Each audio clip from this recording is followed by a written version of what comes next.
باب صغير مخفي تحت الرمال ما اتفتحش من أكتر من 3000 سنة. في وراه قصة ملك شاب ما كانش الأعظم في الحروب ولا الأطول حكما، ولكن الأشهر في التاريخ كله. هو توت عنخ آمون، الفرعون الذهبي اللي مقبرته هزت العالم كله باكتشافها.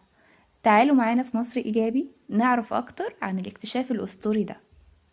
مقبرته كانت أول مقبرة ملكية تكتشف تقريبا كاملة وغير منتهكة. اللي اكتشفها كان عالم الآثار البريطاني هوارد كارتر في وادي الملوك بالأقصر، واللي اكتشفها في 4 نوفمبر 1922.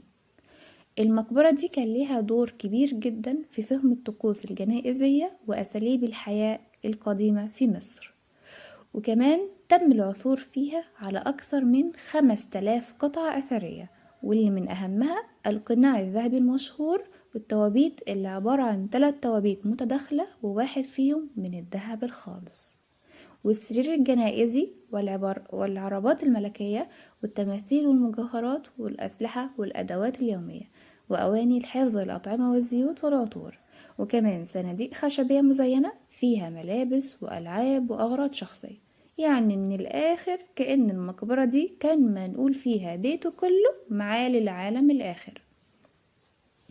المقبرة كانت متقسمة ل4 غرف رئيسية: الدهليز ودي الغرفة الخارجية، غرفة الدفن نفسها ودي فيها التابوت والتوابيت ال3، والغرف الجانبية ودي فيها الأدوات والأثاث، والمخزن ودي فيها غرفة الكنوز. من ساعة الاكتشاف ده والعالم كله اتجنن بتوت عنخ آمون ومقبرته، والمعارض بتلف العالم. كل قطعة من المقبرة ليها حكاية وأسرار، ولكن يظل اللغز مستمر. ايه هو سبب وفاة توت عنخ آمون؟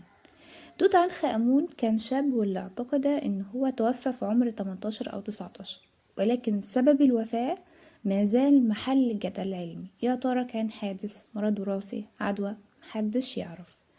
ولكن في كل الأحوال هو ساب وراه واحدة من أشهر المقابر في مصر، واللي تعد من أبرز الاكتشافات الأثرية في القرن ال21 بسبب محتوياتها الكاملة.